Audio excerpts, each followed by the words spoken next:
नमस्कार, मैं हूं आपके साथ संजय सिन्हा। आप देख रहे हैं खास बात India, sponsored by Mahi banquet hall. आज उर्दू के उस्ताद शायर तस्लीम नियाजी का निधन हो गया। उनके निधन होने से उनके समर्थकों में, उनके चाहने वालों में काफी दुख देखा जा रहा है। आसनसोल के रहने वाले तस्लीम नियाजी ने उर्दू शायरी के क्षेत्र में काफी नाम अर्जित किया था।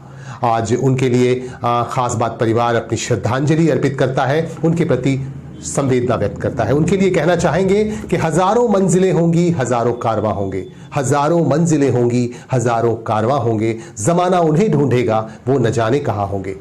आइए इन्हीं बातों के साथ हम सीधे सीधे खबरों से आपको जोड़ते हैं। हमारे पास अहम खबर आ रही है। आपको बता दें कि कोरोना वैक्सीन लेने के बाद कितने लोगों में यह इसका प्रतिकूल असर देखने को मिला, साइड इफेक्ट्स देखने को मिले, आपके अंदर ये जिज्ञासा जरूर होगी। और कितने लोग अस्पताल में पहुंचे, इसे लेकर आज नीति आयोग के सदस्य वी.के. पाल ने संवाददाताओं से बातचीत की दिल्ली में, और इस क्रम में उन्होंने बताया कि इसका प्रभाव काफी कम देखा गया। 0.2% लोग अस्पताल में पहुंचे, जबकि 0.18% लोगों पर प्रतिकूल असर देखने को मिला। वी.के. पाल ने इस तरह की बातें पत्रकारों को बताई। दिल्ली में एक पत्रकार सम्मेलन के दौरान उन्होंने इस तरह की बातें कही। उन्होंने कहा कि जिस तरह से उम्मीद की जा रही थी कि बहुत ज्यादा प्रतिकूल असर देखने को पड़ सकता है, लेकिन ऐसा कुछ भी नहीं हुआ। बहुत कम असर देखने को मिला और 0.2% लोग ही अस्पताल तक पहुंचे, जो कि बहुत कम है, जबकि 0.18% लोगों में प्रतिकूल असर देखने को मिला।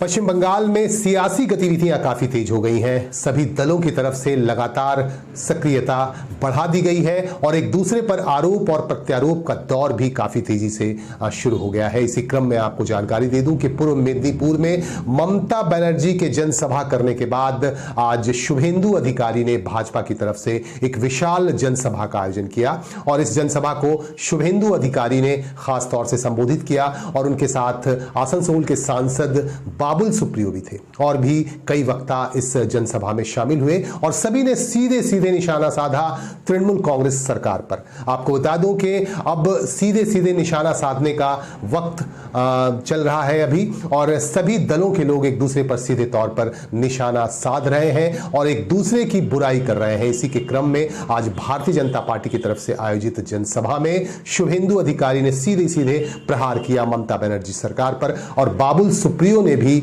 कई तरह की बातें कही। उन्होंने भी सीधे सीधे हमला बोला। 1000 मोटरसाइकेले चढ़ছেন से 14 মার্চে ছিল।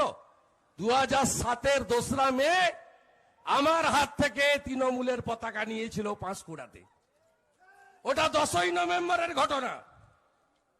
এত মিথ্যা, তাই বিজেপি সরকার আসবে আর মিথ্যাশ্রী পুরস্কার আমরা দেব। প্রথম পুরস্কারটা পাবে মমতা ব্যানার্জি, আর একটা তোলাশ্রী পুরস্কার হবে, সেটা পাবে ওর ভাইপো তোলাবাজ অভিষেক ব্যানার্জি। তোলাবাজ ভাইপো হটাও, তোলাবাজ ভাইপো হটাও, গরু চোর ভাইপো হটাও, কয়লা চোর ভাইপো হটাও, বালি চোর ভাইপো হটাও। লাস্টে বলবো যদি এদেরকে না তাড়ান এরপরে কিডনি পাচার করবে। আমরা সকলকে শ্রদ্ধা প্রণাম জানাই। বাবুল সুপ্রিয় আমার অতিথি, সবগুলো কথা অল্প বলে, ভালো বলে। যেখানে ডাকি, সেদিন দাঁড়িবেড়িয়া, আবার আমাকে ডাকলো দুর্গাপুর, চলে গেছি। দু ভাই দায়িত্ব নিয়েছি। একবারে মারা যেমন কলতলায় শাওলা জমলে ব্লিচিং ফিনাইল দিয়ে পরিষ্কার করে, আমরা দুটো ভাই, দুজনের জন্ম কবে জানেন? 15-12-1970। দুজনে একসঙ্গে পানা পরিষ্কার করব। भारत माता की जय। बीजेपी जिंदाबाद। यशस्वी प्रधानमंत्री नरेंद्र मोदी जिंदाबाद। नेताजी सुभाष चंद्र बसुर जन्म दिवस के पराक्रम दिवस हिसेबे घोषणा करार जन्य मोदीजिर जन्य एकबार स्लोगान होक, नरेंद्र मोदी जिंदाबाद। मोदी मोदी मोदी मोदी मोदी मोदी मोदी। আমরা অসংখ্য ধন্যবাদ এবং কৃতজ্ঞতা আমরা জানাবো এবং গৌরী অভিনন্দন জানাবো আমরা শুভেন্দু অধিকারী মহাশয়কে। এখন এই মাঠে লক্ষ লক্ষ মানুষ জিনার বক্তব্য শোনার জন্য অধীর আগ্রহে বসে আছেন আমাদের সেই আদরের সম্মানীয় কেন্দ্রীয় মন্ত্রী, আসানসোলের সাংসদ আদরণীয় শ্রী বাবুল সুপ্রিয় মহাশয়। বাবুলদাকে মঞ্চে আহ্বান করব বক্তব্য রাখার জন্য। অনেক অনেক ধন্যবাদ ভাই। দেখো, এখানে প্রথমে মঞ্চে আমার সঙ্গে যারা বসে আছেন, শুভেন্দুবাবু তো আছেন, একই জন্মদিন 15ই ডিসেম্বর 1970। মমতাদি শুনলে বলবেন এখানেও পলিটিক্স হয়েছে, কিচ্ছু হয়নি। এরা যা কিছু কিছু জিনিস ভগবান অটোমেটিক্যালি করে দেন। লকেট চ্যাটার্জি রয়েছেন, উনি এত সুন্দর বক্তৃতা দিলেন। তাছাড়া এই অঞ্চলের সমস্ত লড়াকু নেতারা সবাই মঞ্চে বসে আছেন। আপনাদের সবাইকে আমার করজোড়ে নমস্কার। খুব ভালো লাগছে এখানে আসতে পেরে। এমনিতেই শুভেন্দুবাবুর সঙ্গে থাকলে খুব ভালো লাগে, কিন্তু ধোনির এইখানকার ভূমিপুত্র হচ্ছে, এখানকার ভূমিপুত্র কে? শুভেন্দু অধিকারী। ওনার অধিকার আছে এখানে, এখানে আপনাদের ওপর, এবং সেই অধিকারী উনি কালকে বলেছেন মমতা ব্যানার্জি এখানে হারবে হারবে হারবে। আমি খালি বলেছি ছোট্ট ভুল করেছেন। উনি বলেছেন 50,000 ভোট, আমি বলছি 56,752টা ভোট। যদি মমতা ব্যানার্জি একমত না হন, উনি গুনে দেখে নিন। আরে বাবা, ধোনির ব্যাটিং হয়ে গেছে আমি জানি। আমি এমনিতেই ছোট্ট বক্তৃতা দিই, আপনাদের তাড়াতাড়ি বাড়ি ফিরতে হবে, আমি বেশি দেরি করাবো না। কারণ রেজাল্ট, খেলায় কে জিততে চলেছে সেই রেজাল্টও কালকে ঘোষণা হয়ে গেছে। এরপর আর ম্যাচ দেখার দরকারটা কি আছে? সেই জন্য আমি খুব ছোট্ট করে বক্তৃতায় বলবো, দিদি ভবানীপুরে ভয় পেয়েছেন। উনি একটা কি বার করেছিলেন না, সোজা বাংলায় বলছি, আমি সোজা বাংলায় বলছি, দিদি ভবানীপুরে ভয় পেয়েছেন। আরে ভয় পাবেন না কেন? আপনি ওখানে যেখানে খুশি গিয়ে জিজ্ঞেস করুন। ভাইপো আছে, ভাই আছে, এ আছে, কার্তিক আছে, গণেশ আছে, লক্ষ্মী আছে, অনেক কিছু আছে ওনার চারদিকে। হরিশ চ্যাটার্জি রোডে, হরিশ চ্যাটার্জি হচ্ছে যত বাড়ি আছে 20, 22, 23, 24, এখন হয়তো বেড়ে যাবে। বলতে বলতে যেমন 7:15 বললাম, যতক্ষণে 7:15 বললাম ততক্ষণে 7:15 বেজে 10 সেকেন্ড হয়ে গেল। তেমনি হরিশ চ্যাটার্জি রোডে সমস্ত বাড়ি গান পয়েন্টে সবার থেকে নিয়ে ওখানে তোলাবাজি করে সব নিজের নামে করে নিয়েছেন। ভবানীপুরে উনি দাঁড়াবেন কি করে? ওখানে উনি দাঁড়াতে পারবেন না। তাই কালকে এখানে এসে অ্যানাউন্স করেছেন উনি নন্দীগ্রামে দাঁড়াবেন। কেন বলুন তো? ওই যে একটা 63,000 আর 2 লাখ কত কিছুর একটা হিসেব দিলেন। আমি আপনাদের একটা কথা খালি বলি, এমনকি সংখ্যালঘু ভাইরা তারাও জানেন, তারাও বুঝতে পেরেছেন যে কিভাবে তাদেরকে ব্যবহার করে ওই লোভী কথাটা উনি ব্যবহার করলেন। এই লোভী পিসি আর তার ভাইপো ক্ষমতাকে আঁকড়ে ধরে সরকারের মানুষের টাকা চুরি করে কিভাবে নিজেদেরকে বড়লোক করা যায় সেই খেলা 10 বছর ধরে খেলে এসছে। এবং আপনারা তাদের মাফ করবেন না, এই কথাটা আমরা 100% জানি। যদি ওনার সত্যি নন্দীগ্রামের ওপর যদি ওনার অবিচার করার, যদি সুবিচার করার ওনার ইচ্ছে থাকতো, আমাকে ভেবে বলুন, যদি নন্দীগ্রামের ওপর উনি সুবিচার করতে চাইতেন, তাহলে যে পুলিশ অফিসারকে সিবিআই চার্জশিট করেছিল, সেই police officer IPS Satyajit Bandyopadhyay, তাকে মমতা ব্যানার্জি টিএমসিতে কি করে নেন? আমার সাথে বলুন, ধিক্কার মমতা ব্যানার্জি, ধিক্কার মমতা ব্যানার্জি। ভাওতাবাজি সরকার, পিসি ভাইপো সরকার। আপনারা ভেবে দেখুন, আমি আগেই বলেছিলাম, যেদিন চালচোর কথা হচ্ছিল, অনেকদিন ধরে চলছে, আপনারা ভেবে দেখুন, আমফানেতে গরিব মানুষের চাল, সে চাল ওনারা চুরি করেছেন। আবার নিজেই বলেছেন ফেরত দিয়ে দাও ভাই, ফেরত দিয়ে দাও। যেখানে যেখানে ফেরত দিতে গেছে সেখানেও মানুষের কাছে প্রতিরোধ দেখতে হয়েছে, তৃণমূল নেতাদের ওপর রাগ।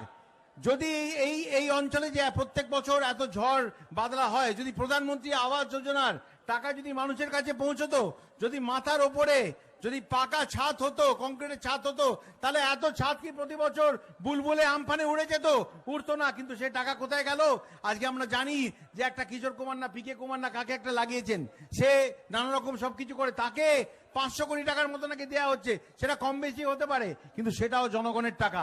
আজকে 2 দিন আগে প্রকাশ পেয়েছে যে কত টাকা মানুষের টাকা খরচা করে, সেই টাকা খরচা করে কিভাবে উনি বিজ্ঞাপন দিয়েছেন। আরে দুয়ারে দুয়ারে সরকার, লোকে বলছে ওই যেটা বললেন যে আগে বাইরে থেকে চুরি করতো, এখন বাড়ির মধ্যে ঢুকে এসে চুরি করবে। বেশি দিন থাকলে হয়তো সত্যি কিডনি কেন লিভারটাও বলবে ভালো আছে, নিয়ে চলে যাও। আমি আপনাদের এটাই বলবো যে আমাদের অত্যন্ত সাহসী লড়াকু, এবং আমি বলবো যে একজন অত্যন্ত ব্রেভ হার্ট শুভেন্দু অধিকারী, যিনি খুব পরিষ্কারভাবে বলেছেন, যতদিন তৃণমূলটা করেছিলাম মন দিয়ে করেছিলাম, আজকে ওই কোম্পানিতে আমি থাকতে চাই না। A man is known by the company he keeps. ওই কোম্পানি থেকে ছেড়ে আসার জন্য, ওই কোম্পানি দিদি ভাইপোর কোম্পানি ছেড়ে আসার জন্য আমি শুভেন্দু অধিকারীকে অনেক ধন্যবাদ জানাবো। এবং পরিষ্কার চাঁচাচলা ভাষায় বলেছেন বিজেপিটা করছি, মন দিয়ে করব। আপনাদেরকে আমি মন থেকে বলছি এবং অত্যন্ত বিশ্বাসের সঙ্গে বলছি যে এই নন্দীগ্রামে বিজেপির পতাকা উড়বে, এখান থেকে একটা পদ্ম ফুল অ্যাসেম্বলিতে পৌঁছবে। এবং সেই বিশ্বাসের সঙ্গে আজকে এখানে এসেছি। কারণ দিদি কালকে বলে তো দিলেন, উনি জানেনও না যে উনি অ্যাকচুয়ালি কোথায় দাঁড়িয়ে আছেন। আমি তো শুনলাম নন্দীগ্রামে এসে অন্য কি একটা জায়গার নাম করে ফেলেছিলেন। এবং বাংলায় যে কাজ, যদি সত্যি করে আপনাদের বলতে হয়, যদি বাংলায় যে কাজ সারা ভারতবর্ষে হতে পারে মাননীয় প্রধানমন্ত্রী নরেন্দ্র মোদীজির নেতৃত্বে, সেই কাজ কেন বাংলায় হবে না? বাংলায় আমাদের কিসের অভাব আছে? আমাদের বুদ্ধির অভাব আছে, আমাদের জমির অভাব আছে, আমাদের ঐতিহ্যের অভাব আছে, আমাদের কোনো কিছুর অভাব আছে, যার কারণে বাংলাতে একটা ছবি দেখান তো, আমাকে একটা ছবি দেখান যে মমতা ব্যানার্জি একটা বড় কারখানা বা বড় অফিসের উদ্বোধন করছেন। আপনারা দেখাতে পারবেন না, কারণ সবচেয়ে বড় কোম্পানি, সবচেয়ে বড় সিন্ডিকেটটা ওই শান্তিনিকেতন থেকে চলে না, রবীন্দ্রনাথের।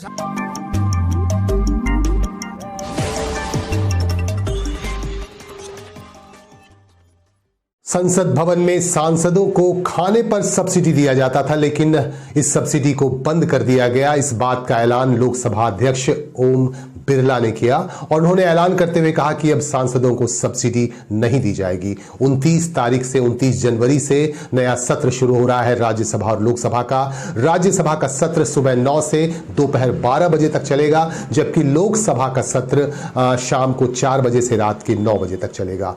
और उन्होंने ओम बिरला ने सीधे सीधे कहा कि अब तक सब्सिडी दी जाती थी, लेकिन अब सांसदों को खाने पर किसी तरह की कोई सब्सिडी नहीं मिलेगी। उन्हें पूरे पैसे देने होंगे, खाने के पूरे पैसे उन्हें वहन करने होंगे, उन्हें देने होंगे। इस तरह की बातें लोकसभा अध्यक्ष ने आज साफ कर दिया। उन्होंने पत्रकारों से बातचीत के क्रम में इसे बिल्कुल साफ किया।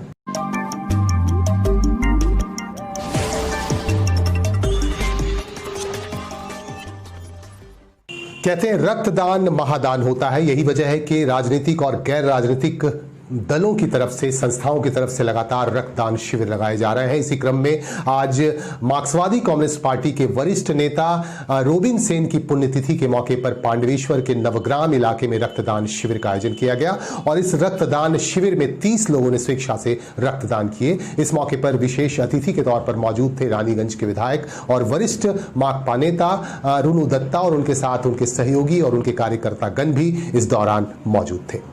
দুনিয়াকে জয় করতে পারে না এমন কোন জায়গা নাই, এমন কোন নগর নাই, এমন কোন বন্দর নাই, এমন কোন এলাকা নাই আমরা পারি আমরা জয় করতে, এবং সে ক্ষমতা আমাদের কমরেডদের আছে। আমাদের সামনে যে সময় এই পশ্চিম বাংলার মানুষকে যেভাবে দুর্দশাগ্রস্ত করে রেখেছে, দুটো রাজনৈতিক শক্তি আমাদের পশ্চিম বর্ধমান জেলার সম্পাদক মঞ্চে আরো বিশিষ্ট মানুষ আছে, তুফান আছে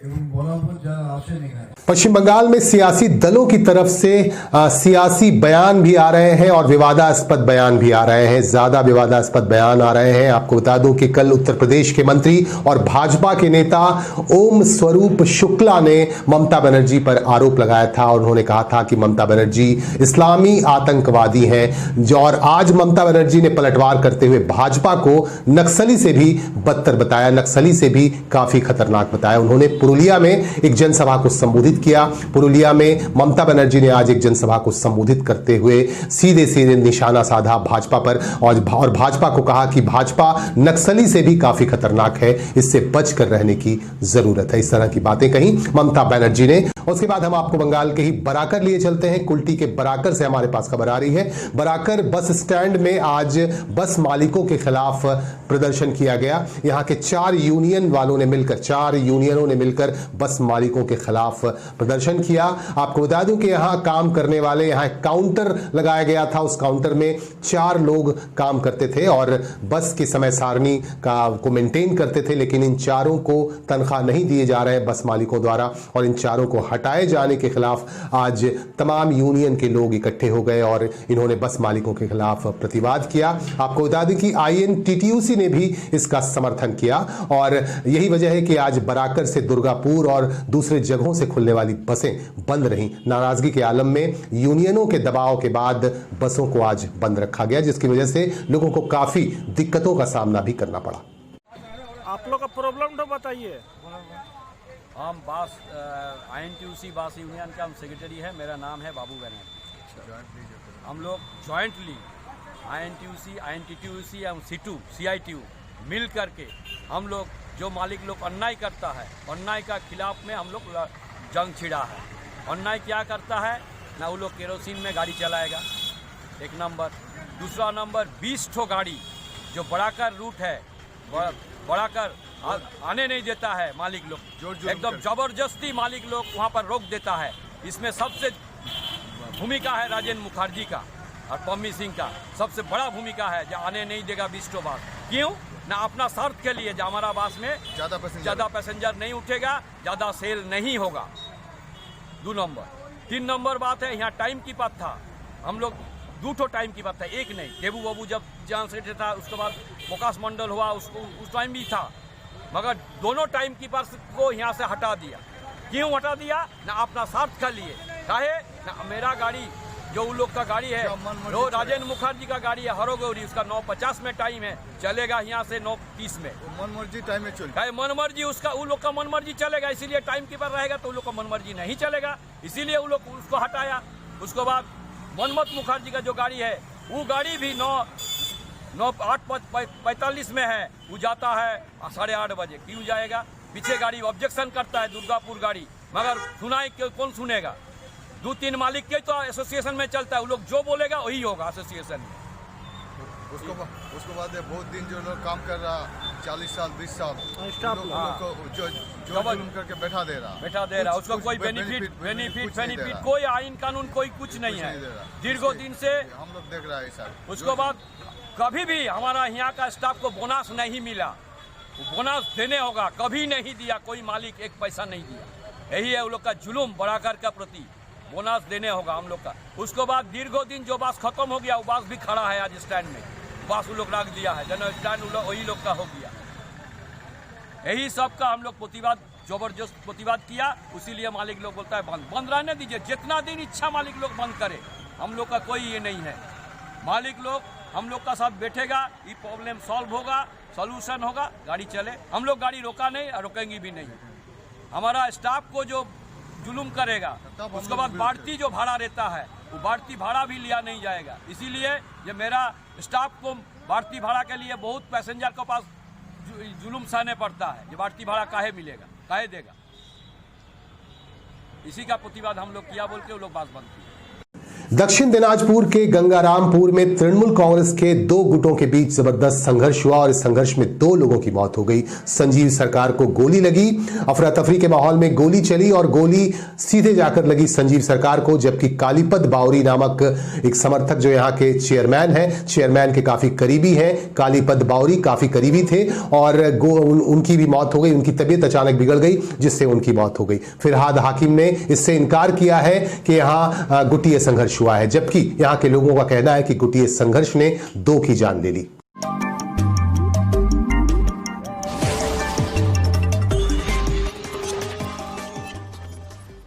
रानीगंज में मार्क्सवादी कम्युनिस्ट पार्टी के वरिष्ठ नेता की पुण्यतिथि मनाई गई। रोबिन सेन की 30वीं पुण्यतिथि आज मनाई गई रानीगंज में और इस मौके पर विशेष तौर पर मौजूद थे सूर्यकांत मिश्र, पूर्व मंत्री और मार्क्सवादी कम्युनिस्ट पार्टी के वरिष्ठ नेता। उनके साथ थे पूर्व सांसद वंश गोपाल चौधरी और विधायक रुनु दत्ता। इन नेताओं की मौजूदगी में याद किए गए रोबिन सेन की पुण्यतिथि यहां मनाई गई। आपको बता दूं कि रोबिन सेन एक वरिष्ठ नेता हुआ करते थे मार्क्सवादी कम्युनिस्ट पार्टी के और उनका काफी योगदान है पार्टी को आगे बढ़ाने में। इस तरह की बातें यहां वक्ताओं ने कही और इस दौरान यहां कार्यक्रम हुआ, उन्हें श्रद्धांजलि दी गई। काफी तादाद में यहां मार्क्सवादी कम्युनिस्ट पार्टी के समर्थक मौजूद थे।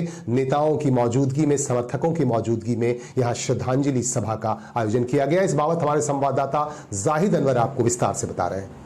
आपका स्वागत। मैं जाहिद अनवर, इस वक्त मैं मौजूद हूँ रानीगंज के बल्लमपुर, जहाँ पे कॉमरेड रोबिन सेन के मूर्तियों पे यहाँ श्रद्धांजलि दी जाएगी। और यहाँ के देख पा रहे हैं आप साफ तस्वीरों में किस तरह माकपा के यहाँ पे कार्यकर्ता उपस्थित है। और सबसे बड़ी बात है यहाँ के माकपा के सबसे बड़े नेता सूर्यकांत मिश्र यहाँ पे उपस्थित होंगे। एक्स MP बसो गोपाल चौधरी और यहाँ के विधायक श्री रोनो दत्ता यहाँ उपस्थित है। यहाँ का क्या कार्यक्रम किया जाएगा आइए जानते हैं। तो बने रहे हमारे साथ खास बात इंडिया, मैं जाहिद अनवर। বলেছে কিভাবে দেখছেন বিষয়টা আপনারা? ওই কিছু দেখছি না আমি, উনি 2 জায়গায় কি 10 জায়গায় দেখিনি তো এখনো, দেখবো উনি দাঁড়ান কিনা, দাঁড়াচ্ছেন কিনা, উনি তৃণমূলে দাঁড়াবেন না বিজেপিতে যাবেন তাই জানি না ভালো করে। এই নিয়ে আমার কি মাথা ব্যথা আছে। শুভেন্দুর গড়ে মমতা বন্দ্যোপাধ্যায় সভাতে ঘোষণা করেছেন ওখান থেকে উনি দাঁড়াবেন, এটা কি? আরে উনি দাঁড়ান বসুন ওর ব্যাপার তো, আমি তো ওকে দাঁড়াতেও চাচ্ছি না বসাতেও চাচ্ছি না, নন্দীগ্রাম গদি ছাড়তে বলছি খালি। নন্দীগ্রামে হেভি ওয়েটের পক্ষে আপনাদের কি প্রার্থী হতে পারে? নন্দীগ্রামে এই মুখ্যমন্ত্রী যেহেতু বলছেন প্রার্থী হবেন, সেক্ষেত্রে আপনাদের প্রার্থী যখন তালিকা ঘোষণা হবে তখন আপনি জানবেন, তার আগে আমি আপনাকে প্রার্থী বলতে পারবো না। তো কেউ ঘোষণা করেছে নাকি আমি জানি না। পশ্চিমবাংলায় দেখা যাচ্ছে ভোটার দেখাচ্ছে যে আপনাদের এত পাবেন জোট। আরে ও তো বিহারেও দেখাচ্ছিল, আমি বললাম আপনি দেখলেন, আপনি কি দেখলেন? দেখালো তো এক আর দেখলো মানুষ আর এক।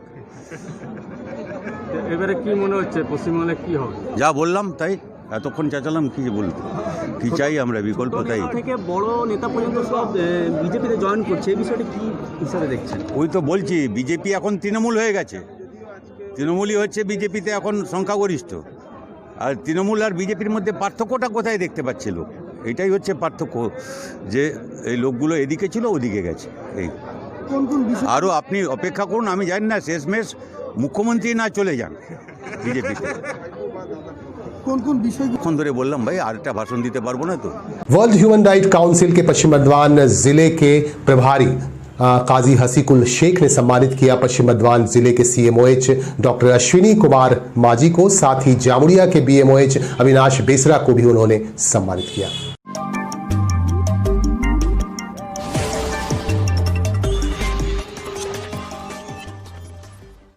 अधिवक्ता अमलान की हत्या का राज आखिरकार खुल गया। आसनसोल के निवासी अमलान की हत्या कर दी गई थी, जमीन के विवाद में उनकी हत्या हुई थी। आपको बता दूं कि आसनसोल के इस्माइल से पुलिस ने गिरफ्तार किया था सुहास रजक को, और गिरफ्तारी के बाद उसने एक बालिया बयान में ये कबूल किया कि उसने हत्या की थी अमलान की, जो पेशे से अधिवक्ता थे। वकील अमलान की हत्या की गई थी गला घोंटकर। शराब पी गई पहले और शराब पीने के बाद गला घोंटकर उसकी हत्या कर दी गई थी। आपको बता दूं कि जमीन का एक मामला चल रहा था और जमीन के मामले में सुहास रजक भी शामिल थे और वकील अमलान भी इसमें शामिल थे। और इसके बाद सभी ने मिलकर शराब पी। शराब पीने के बाद लोगों में विवाद हो गया और विवाद के बाद वकील अमलान की हत्या कर दी गई, गला घोंटी गई। पहले गला घोंटकर उनकी हत्या कर दी गई और पुलिस ने आखिरकार इस्माइल से एक आरोपी को गिरफ्तार कर लिया, सुहास रजक को। जादव रजक भी उन्हें कहा जाता है, उसे कहा जाता है। जादव रजक को गिरफ्तार किया और उसके बाद इकबालिया बयान में उसने ये स्वीकार कर लिया कि उसने हत्या की थी अपने साथियों के साथ मिलकर। और इसके बाद पुलिस ने 14 दिनों के रिमांड पर ले लिया है जादव को और उससे पूछताछ की जा रही है और पूछताछ करने के बाद और भी कई राज खुल सकते हैं। इन्हीं बातों के साथ हम लेंगे आपसे विदा। आप हमारे साथ बने रहें और अपने सुझाव भी हम तक पहुंचाते रहें और हमारा लाइव कार्यक्रम भी आप देखते रहें। आज कोरोना योद्धा के तौर पर हमने लाइव किया आसनसोल के जाने माने समाज सेवी गौरांग देसाई का। आप देख सकते हैं और अपनी प्रतिक्रिया हमें दे सकते हैं। अगर आपके आसपास भी इस तरह का कोई व्यक्तित्व रहता हो तो आप हमें इत्तला करें, हम वहां तक पहुंचेंगे, हमारे लोग वहां तक पहुंचेंगे और उनको आप सभी के सामने लाएंगे, उनके विचारों से हम आपको जोड़ेंगे। नमस्कार।